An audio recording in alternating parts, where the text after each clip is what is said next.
one of the most explosive backs in all of college football. He was first in yards after contact per attempt among all Power 4 running backs in this class. That's ahead of all the guys. Amarian Hampton, Caleb Johnson, Quinshon Judkins, even Trevion Henderson. He was the most explosive back on a per-touch basis. Welcome back to Dynasty Trading Room. Today, Joe and I are with you to bring you the top trade targets to buy before the NFL season starts. These are the players that we think are going to rise the most in value from the start of the season through the end of the season. So we're going to give you those top guys to buy right off the bat. Joe's going to kick us off with our first player to buy. Yeah, I got Josh Downs, wide receiver for the Indianapolis Colts, first on my list. First off, I may not necessarily agree with the decision to bench Anthony Richardson, but I think Daniel Jones starting for the Colts at quarterback gives a safer option in the passing game. I think the shorter passing game is going to be a lot more efficient for the Colts this season. And I think players like Josh Downs and Tyler Warren are going to benefit a lot from that. He's a great route runner out of the slot. He's made some fantastic catches. It's kind of his calling card, making some spectacular grabs from the sideline. And I think I would go as far as to say that he's Indy's most reliable veteran wide receiver when he's healthy on the field. But I would expect safer week-to-week production from Downs with Jones on the field because he is that lower variance type of player when compared to Anthony Richardson. But I think he's going to have a higher floor and maybe a lower ceiling this season. As far as Jones goes, but he Downs had 107 targets in 14 games in 2024, so this offense is ready to target him to make him that wide receiver one. I think he's going to get more targets than Michael Pittman Jr. this season, and he's going to emerge as this top target in the Colts offense, unless Tyler Warren goes nuclear his rookie year, which definitely could happen, but I think Downs is going to quickly become Jones' favorite target. Pittman, we've seen him struggle with health over the past couple seasons, missing several games due to injury, especially a back injury that hindered him a lot last season. And he's a great wide receiver, don't get me wrong, but I think Downs, just on a snap-to-snap basis, looks electric. He's the new young guy in the receiver room. He's only been in the league for 2 years, and I think he's going to continue to take over this wide receiver room. And Jones, again, like I said, the safer option at quarterback. I think he's going to give him some safer production in fantasy.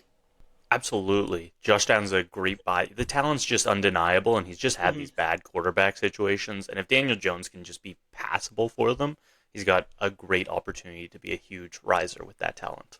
Moving on to my wide receiver to buy, and that's going to be Cedric Tillman from the Cleveland Browns. This Cleveland offense does not project to be great this year, but with Joe Flacco and Kevin Stefanski, we've already seen success in the passing game that I think could be replicated again, or at least early in this season. So if you look at after Amari Cooper was traded last year away from the Browns, Jerry Jeudy and Cedric Tillman became the top starting wide receivers for that team. In those 4 games before Tillman went down with injury after Cooper was traded, we had Tillman average 6 receptions and 76 yards a game over those 4 games. That's a great mark and way above the level he is currently being valued over on Keep Trade Cut in the wide receiver 60s range. Also, in the 2 games that Jeudy and Tillman played after Cooper was traded, Tillman outperformed Jeudy. Tillman had 15 catches, 180 yards, and 2 touchdowns across those games, compared to Judy's 13 catches, 159 yards, and 1 touchdown. People seem to think that Jeudy is just the de facto number 1 wide receiver in Cleveland, but it was Tillman that outperformed when the 2 of them were on the field after the Cooper trade. There's a lot of opportunity in this offense, too. Jerry Jeudy isn't super impressive on a per route run basis. He didn't look very different from previously in his career last year. They just had no one else to go to, so he got a lot of volume.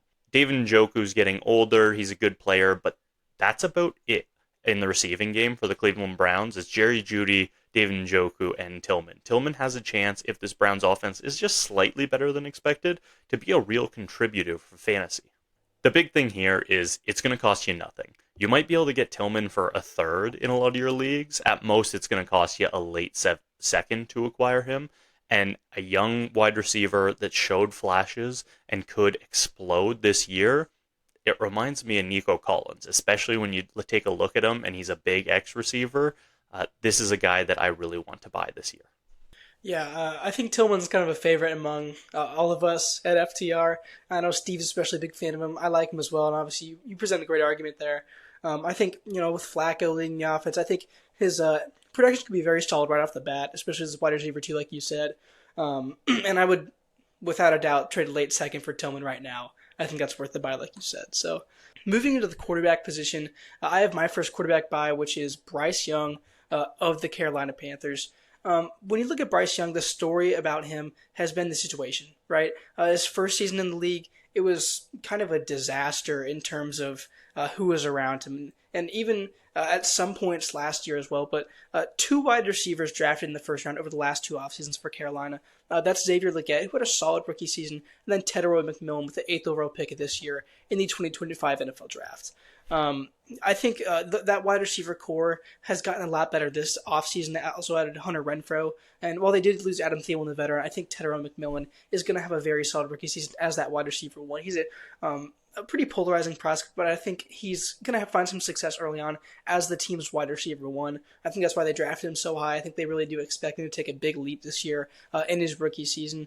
But Bryce Young put a lot of good tape on the field last season, especially as an improviser against some pretty solid competition. We saw him get out of the pocket more, make some throws on the run like we saw him do at Alabama, which he was so good at doing. And a lot of that comes down to not just the improvisational stuff, but just the down-to-down play comes down to how much better his protection was last season. The team had a pretty solid 69.4 PFF pass block grade as the whole offensive line goes, and Young only took 29 sacks last year. And when that compares to his rookie season where he took 62 sacks, it's kind of no comparison. I mean, the protection was so much better. They added a lot to the offensive line. Several pieces performed very well after being added in free agency. And Young, just his play improved as a result, like we thought it would. After he got taken off the bench, his play got so much better. We saw it in a week-to-week basis. He was starting to win them games, even if they would lose them. He played winning football on the field, taking good teams down to the wire. He had 21 total touchdowns last year. 6 of them were rushing, so he's going to get those extra points with rushing touchdowns. He does have a decent rushing floor. He's not one of the best rushing quarterbacks in football or anything, but he will get a couple points as far as rushing totals. He's only 24 years old, so still very early on in his career. Showed a lot of improvement and could be even better this year with better weapons, with a great offensive line in front of him, and I'm looking forward to seeing what it does.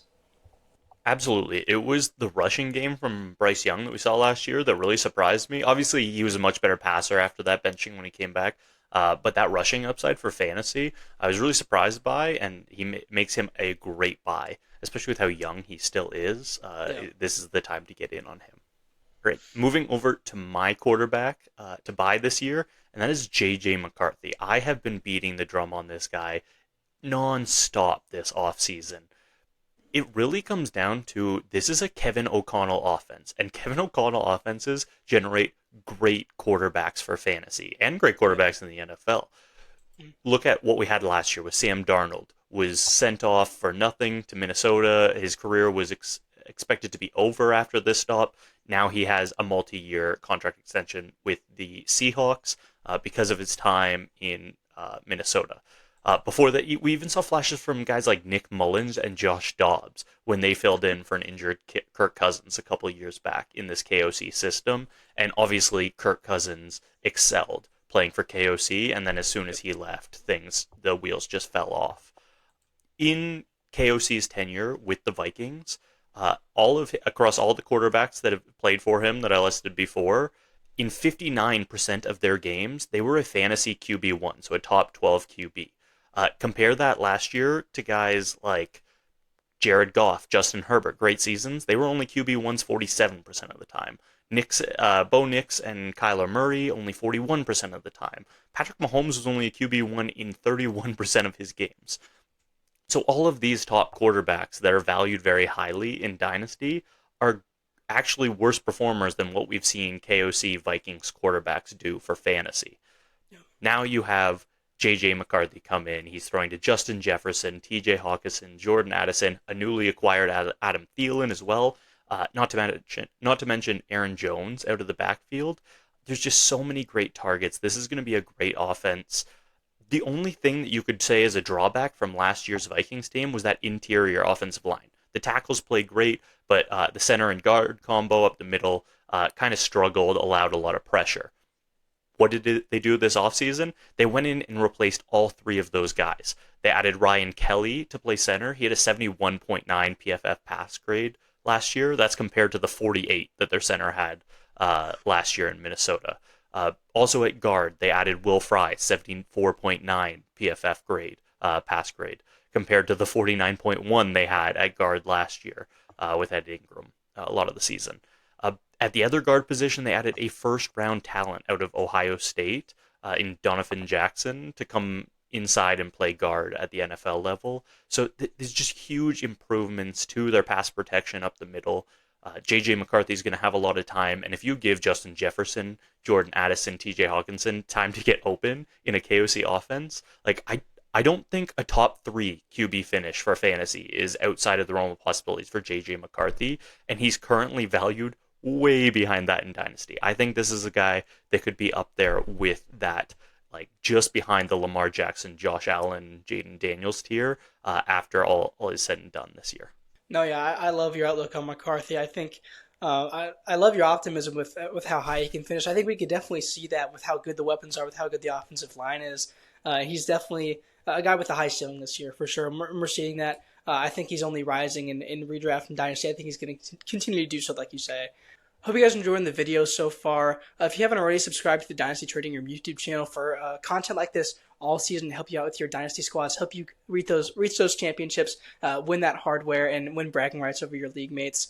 Go ahead and comment down below who you think the biggest risers for Dynasty are and what you think of our takes.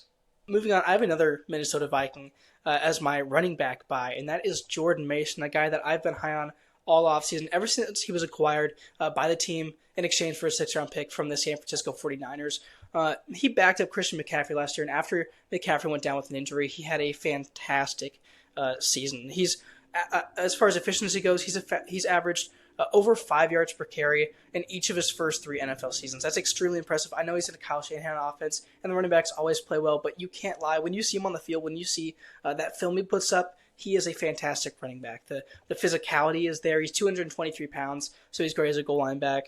He's able to bounce off tackles. He's elusive. He's got a nice burst of acceleration, so he's got everything you want in that RB1. Obviously, like you said, in Minnesota, they've reworked their offensive line. They have Christian Darrisaw at tackle. They've reworked the interior, especially with those free agency additions, like you said, and Donovan Jackson they drafted in the first round. So that's a really great situation for Jordan Mason to be walking into. He's only 26 years old. He's not reaching the end of his career. He's still in his prime. And you look at who else in this backfield. You have Aaron Jones, who is a good running back. He's a good receiving back as well.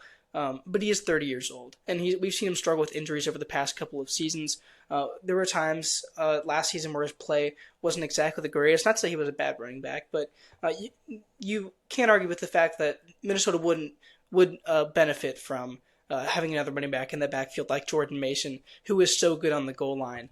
And I think that's where his role may start at the goal line, getting those rushing touchdowns. But as he continues to perform well, I think he's going to get a lot of work outside of that role as well. I think he's going to earn touches early on and maybe be a 15-plus carry a game type of guy by the end of the season. He's built really well, like I said. So he's going to get those rushing touchdowns, which gives him a really nice floor for Dynasty. And I think his value is going to only go up. Minnesota traded for him. I think that says a lot about how they wanted to bring in another running back to this offense, because they could have easily just walked out and drafted a guy because the running back class this year in this year's draft was so strong. But trading a draft pick to acquire a running back, especially because how short their shelf lives are, says a lot about how they value Mason. So I think he's going to be the RB1 by the end of the season. I'm drafting him in a ton of redraft leagues, and I think in Dynasty his value is great. I would trade at least a mid-round rookie pick to acquire him. Absolutely. His value right now is based on just being a goal line back, and if this offense is as good as I think it'll be, then he's already undervalued as just this goal line back, because he could have a Raheem Mostert type of season, have 12, 15 plus touchdowns this year. And if he does take over the job from Aaron Jones, if Aaron Jones gets injured or he just outright plays him, then you're looking at an amazing value where he's going right now in Dynasty. Absolutely. Right. Moving on to my running back, I have a rookie here in Bhayshul Tuten from the Jacksonville Jaguars. This is a guy that's was so coveted by this front office that when the GM interviewed for his job, he specifically brought up Bhayshul Tuten by name. It's just a crazy story and shows what they see from Bhayshul Tuten and what he could be in this offense. And this is a Liam Cohen offense, a new Liam Cohen offense that generated Bucky Irving his fantasy performances last year, a rookie. So if Bhayshul Tuten can be his new Bucky Irving, like the sky is the limit on his fantasy production value. We see in college, Bhayshul Tuten was one of the most explosive backs in all of college football. He was first in yards after contact per attempt among all Power 4 running backs in this class. That's ahead of all the guys. Amarian Hampton, Caleb Johnson, Quinshon Judkins, even Trevion Henderson. He was the most explosive back on a per touch basis. He was also third highest in breakaway run percentage, a PFF stat in the class. That's a guy ahead of guys like Trevion Henderson again, RJ Harvey, Hampton, Judkins. Like he was the top of the top in the class when it comes to those explosive metrics, which are things you want to see for fantasy and things that could earn him the starting role in this backfield by the end of the year. And if you look at this backfield, a lot of people are scared off by having kind of a backlog ahead of him with Travis Etienne and Tank Bigsby. Travis Etienne is in the last year of his contract. Tank Bigsby was good last year, but it was more that he was better than Etienne, and that was not a high bar to meet last year. Just super inefficient on the ground from Travis Etienne, whereas Bigsby was just kind of average. If Bhayshul Tuten can show what he showed in college and have those big explosive runs, he should have no way or no problem running away with this backfield himself. And even if he doesn't earn it this year, it's very likely that Etienne or Bigsby, possibly even both, are gone in the offseason. And then you're just going to see a Tuten rise because of the projected increase in volume that he could have next year. So to me, this is a win-win situation. He either has a big breakout this year or his value just has to wait till the offseason to see that increase. No, yeah, I love that selection. I mean, you can even think of the parallels with Bucky Irving. Like, they were both fourth round picks by Liam Cohen. But we could definitely see him, the guy that was handpicked by this coaching staff in the draft, be that, maybe not a workhorse, but be the top committee back early on and rip off those huge explosive runs like he did in college. So I think Tuten is a guy that I like in both Dynasty and redraft this year as a low risk for his price and a potentially high reward option. I'm going to go ahead and move into my tight end buy, which is Jake Ferguson, tight end for the Dallas Cowboys, a guy that has been rising up my draft boards all over the place. You look at this offense, and it struggled a lot last season, and that's because Dak Prescott was not at the helm of things. The last time Dak Prescott was healthy, he put up MVP numbers. That's not a debate. This offense is a high-volume passing offense in which Dak Prescott was a fantastic passer deep down the field, and Jake Ferguson really benefited from that last time he had his starting quarterback on the field with him. In 2023, Ferguson had 102 targets, 71 receptions, 761 receiving yards, and 5 receiving touchdowns. That was good enough for a top 10 tight end finish. And now he's being drafted anywhere from the tight end 15 to the tight end 20. I just think that is so low of a price for a guy that, with his quarterback on the field, finishes as a top 10 tight end. And if Dak Prescott is anywhere close to where he was in 2023, obviously he may be hampered early on by that injury, but if he's anywhere close, I think Jake Ferguson, again, could finish as this top 10 tight end. I think that's well within the realm of possibility. They just give him a 4-year extension, so they want him as a key piece of this offense long term. I think that bodes well for his dynasty value. And I think it's fair to say that new wide receiver George Pickens is going to take away some volume, but Ferguson is absolutely going to continue to be involved, especially in the short passing game. He's a very clutch receiver, especially on third down. So I'm a big fan of his. I think with his quarterback back on the field, you could take advantage of that dip in value that occurred whenever it was Cooper Rush throwing him the ball. Whenever this offense wasn't efficient because Prescott was out, you can take advantage of that dip in value and buy him now. So when his price shoots up late in the season, you've already got him on your dynasty roster. So I think he's going to improve statistically in pretty much every sense.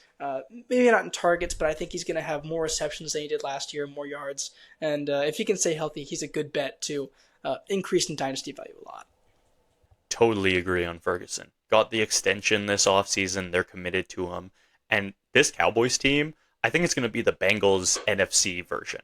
Like, there's just no defense now that Micah Parsons is gone. Yep. Javonte Williams is your top running back, so you can't run the ball. Like, they're just going to air out the ball. Like, Dak Prescott might have to throw it 60 times a game. Yeah. And after Pickens and CeeDee Lamb, yeah, Jake Ferguson is that guy in this offense. So, love that pick. He's someone that I probably would have chosen for this slot if I wasn't going with my tight end pick, and that's Tucker Kraft from Green Bay. He is someone that's primed for a breakout. He shows all of the underlying metrics that he is a great tight end, especially after the catch, once you put the ball in his hands. And that's something that usually leads to future increases in volume. So you look at his yards after the catch per reception. It's at 8.8. That's first among all tight ends that received over 30 targets, and that's a sample size of 42 tight ends in the NFL last year. Not only was he at 8.8, the next highest in that metric in the NFL was at 6.6, and that was George Kittle. So he was lapping the field in this metric. You look at missed tackles forced, he was first among tight ends in that stat as well, yet only 17th in total receptions. So even on less touches than obviously these top guys like Bowers and McBride and Kittle, he was breaking more tackles than any of them in those limited opportunities. This is a Green Bay offense that with Jordan Love and Matt LaFleur is going to pass the ball a decent amount. Last year was kind of an anomaly because we had that week 1 injury for Love, and then he got injured again a little bit later in the season. So he was just kind of banged up throughout the year, and they had to rely more on Josh Jacobs. Not saying Josh Jacobs isn't going to get great volume this year, but I think that passing attack is going to have a bounce back season, and Tucker Kraft could be a main beneficiary of that. I'm a huge Matthew Golden fan, but outside of him, you have Christian Watson that's injured, and we don't know when he'll come back. Jaden Reed is dealing with a Jones fracture in his foot that could make it so that he barely practices throughout the entire season and may have to opt for surgery at some point and be out for an extended period of time. I think the receiving game is just wide open on this Green Bay Packers team, and Tucker Kraft could take advantage of that and jump up into that elite tier of tight ends. Yep. For fantasy, you really need your tight end to be one of the 2 top options in the offense, unless that offense is crazy high powered like Dallas is projecting to be.